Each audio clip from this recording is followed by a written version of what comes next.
आज हम उस अद्वितीय योद्धा के बारे में जानेंगे जिसकी युद्ध में उपस्थिति ही जीत की गारंटी मानी जाती थी। वह एक उत्कृष्ट योद्धा और महान धनुर्धर था जिसकी वीरता और कुशलता का कोई मुकाबला नहीं था। बात उस समय की है जब कुछ वासु यानी देवता अपनी पत्नियों के साथ भ्रमण करने के लिए मेरु पर्वत गए। उसे पर्वत पर महर्षि वशिष्ठ का आश्रम था। वासु वह उनकी पत्नियां घूमते घूमते वह सब लोग महर्षि वशिष्ठ की आश्रम की ओर चले गए। महर्षि वशिष्ठ के पास कामधेनु गाय और उसकी बछड़ी नंदिनी गाय आश्रम में बंधी हुई थी। झौ नाम का वासु की पत्नी को नंदिनी गाय बहुत ज्यादा पसंद आ गई और उन्होंने उसे लेने की जिद करने लगी। झौ वासु ने अपनी पत्नी को बहुत समझाया पर वह नहीं मानी। आखिर में थक हार कर झौ वासु ने महर्षि वशिष्ठ के आश्रम से नंदिनी गाय को चुरा लिया। जब महर्षि वशिष्ठ आश्रम वापस आए तो उन्होंने देखा कि नंदिनी गाय वहां पर नहीं थी, तो उन्होंने अपनी दिव्य दृष्टि से पूरा हाल जान लिया। जब महर्षि वशिष्ठ वासु के इस कार्य को देखकर बहुत क्रोधित हुए और गुस्से में उन्होंने सभी वासुओं को श्राप दे दिया कि तुम सब मनुष्य रूप में पृथ्वी पर जन्म लोगे और तुम्हारा जीवन बहुत कष्टदायक होगा, तब वासुओं ने कहा, मुनिवर इसमें हमारी क्या गलती है? महर्षि वशिष्ठ ने कहा, तुम सब ने यह गलत कार्य होते हुए देखा और झौ वासु को रोका नहीं, इसलिए तुम भी बराबर दोषी हो। सभी वासु महर्षि वशिष्ठ के पैरों में गिर गए। तब सभी वासुओं ने महर्षि वशिष्ठ से माफी मांगने लगे। तब मुनिवर ने कहा, श्राप दिया हुआ वापस नहीं होगा, इसलिए तुम लोगों को जल्दी ही मनुष्य जीवन से मुक्ति मिल जाएगी, लेकिन झौ नाम के वासु को लंबे समय तक संसार में रहना होगा और सभी प्रकार दुख भोगने पड़ेंगे। इस गलती का सारा दोषी यही है। झौ वासु ने महर्षि वशिष्ठ से माफी मांगी और कहा, मुनिवर में अपनी गलती पर शर्मिंदा हूं, ऐसा श्राप ना दे। झौ वासु यह कहकर महर्षि वशिष्ठ के पैरों में गिर गया।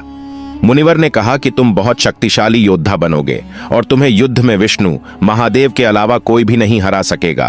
तुम अपनी प्रतिज्ञा के लिए विश्व भर में जाने जाओगे। यह सुनते ही झौ वासु गायब हो गया।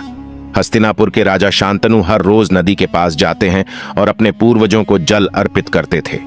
एक बार वह सुबह नदी के पास जा रहे थे, तब उन्हें एक सुंदर स्त्री को देखा। राजा शांतनु ने उसे स्त्री को उनका नाम पूछा। तब उसे स्त्री ने अपना नाम गंगा बताया। राजा शांतनु ने गंगा माता के सामने विवाह का प्रस्ताव रख दिया।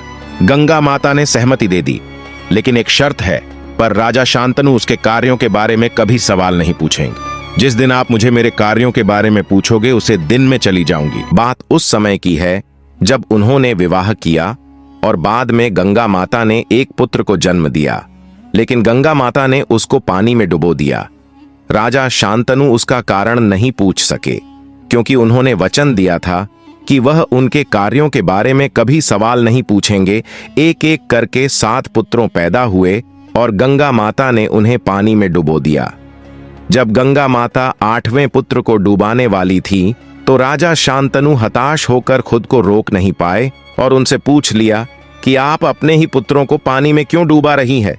राजा ने सवाल पूछते ही वचन अनुसार गंगा माता जाने लगी। तब राजा शांतनु ने उनसे इस प्रश्न का जवाब देने को कहा कि आप मुझे 7 पुत्रों के बारे में बताइए, आपने उन्हें पानी में क्यों डुबाया? गंगा माता ने बताया कि जो आपके 8 पुत्र थे वह सब वासु थे। महर्षि वशिष्ठ ने नश्वर मनुष्य जीवन के रूप में पृथ्वी में जन्म लेने का श्राप दिया था। हालांकि जब उन्होंने उन महर्षि वशिष्ठ से माफी मांगी तो उन्हें अपना श्राप को सीमित कर दिया और उन्होंने कहा, आप मनुष्य के रूप में जन्म लेते ही इस श्राप से मुक्त हो जाओगे। इसलिए उन 7 को मैंने डुबोकर मानव जीवन से मुक्त कर दिया। हालांकि झौ वासु जो आपका 8वां पुत्र है, उसे महर्षि वशिष्ठ ने लंबी उम्र जीने और पत्नी या बच्चे ना होने का श्राप दिया था। महर्षि वशिष्ठ ने यह वरदान भी दिया कि तुम बहुत शक्तिशाली योद्धा बनोगे और तुम्हें युद्ध में विष्णु महादेव के अलावा कोई भी नहीं हरा सकेगा। तुम अपनी प्रतिज्ञा के लिए विश्व भर में जाने जाओगे। गंगा माता ने राजा शांतनु से कहा कि मैं इसे साथ ले जा रही हूं। राजा के सिंहासन और उसके पद के लिए उचित रूप से प्रशिक्षण करने के लिए।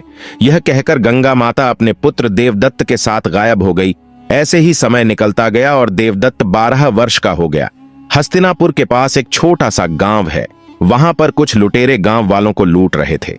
तब वहां से देवदत्त घोड़े से निकला तो उन्होंने गांव वालों की सहायता करने की ठानी और डाकुओं को वहां से मार भगाया।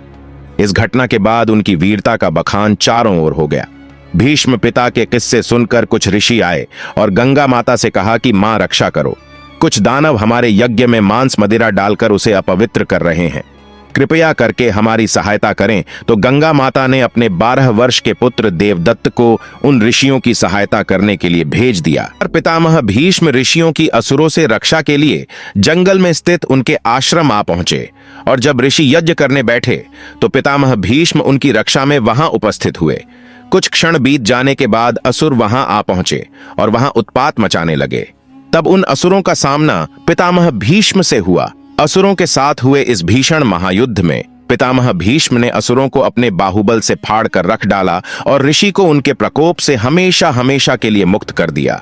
तब सभी ऋषियों ने प्रसन्न होकर उन्हें अजेय होने का वरदान दिया और कहा, जब तक तुम स्वयं नहीं चाहोगे तब तक तुम्हें कोई पराजित नहीं कर पाएगा। भीष्म पिता के वीरता के चर्चे उनके पिता राजा शांतनु तक भी पहुंचे। राजा शांतनु स्वयं उसे अद्भुत बालक से मिलने के लिए रवाना हुए। जब वह जंगल में एक नदी किनारे पहुंचे तो उन्होंने देखा कि नदी का बहाव बहुत धीमा था। कारण जानने के लिए थोड़ा आगे बढ़े। शांतनु नदी के रास्ते आगे चले। तब उनको पता चला एक बालक ने अपने दिव्या अस्त्रों से नदी के बहाव को धीमा कर रखा है। उन्होंने बालक को उसका नाम पूछा और कहा, तुम कौन हो? बालक भीष्म पिता उन्हें देखते ही पहचान लिया, लेकिन राजा शांतनु ने उसे बालक को नहीं पहचाना था और बालक गायब हो गया। राजा शांतनु महल की ओर चले गए, लेकिन वह मन ही मन यही सोच रहे थे कि वह बालक कौन था और वह नदी के पास क्या कर रहा था। क्या वह गंगा और मेरा पुत्र तो नहीं? यह सबको जानने के लिए वह सुबह उठकर उसे नदी के पास पहुंच गए और गंगा माता को बुलाया तो मां गंगा आ गई। राजा शांतनु ने पूछा कि कल मैंने एक बालक को देखा। गंगा, क्या वह हमारा पुत्र तो नहीं है? जी हाँ, वह हमारा पुत्र भीष्म ही है और उसे महर्षि भारद्वाज से ग्रंथों की शिक्षा मिली है और अस्त्र शस्त्र की दीक्षा गुरु परशुराम जी से मिली है। वो अपने पुत्र को राजमहल में लेकर गए और कुछ दिनों के बाद उन्होंने राज्य का उत्तराधिकारी घोषित कर दिया। भीष्म पितामह की कहानी महाभारत के सबसे प्रमुख और प्रेरणादायक पात्रों में से एक है। उनकी पूरी कहानी में त्याग, कर्तव्य और निस्वार्थता की महान उदाहरणें देखने को मिलती हैं। आखिरी क्षणों में जब वह तीरों की शैया पर लेटे हुए थे और मृत्यु का इंतजार कर रहे थे, तब उन्होंने श्री कृष्ण से धर्म और कर्तव्य के गूढ़ रहस्यों का बोध कराया। भीष्म पितामह ने धर्मराज युधिष्ठिर को राज्य और धर्म के विषय में महत्वपूर्ण उपदेश दिए और अर्जुन और सभी को ज्ञान की बातें बताईं। और जब भीष्म पिता को मृत्यु हुई तब क्या हुआ, उसे सबके बारे में आपको पता चल जाएगा अगले कुछ वीडियो में। आप सबका अच्छा रिस्पांस रहेगा तो मैं इस कहानी का अगला पार्ट जल्दी लेकर आऊंगा, जिसमें भीष्म पिता की जवानी के किस्से और अंत में महाभारत के युद्ध के बारे में भी जानकारी मिलेगी। यह कहानी और कुछ रहस्यमयी चीजें भी इस कहानी के द्वारा आपको जानने को मिलेगी, जो चीज मुझे नहीं लगता कि आपने कभी देखी होगी। और चैनल को सब्सक्राइब करें और लाइक करें और कमेंट बॉक्स में जय भीष्म पिता और जय श्री कृष्णा जरूर लिखें।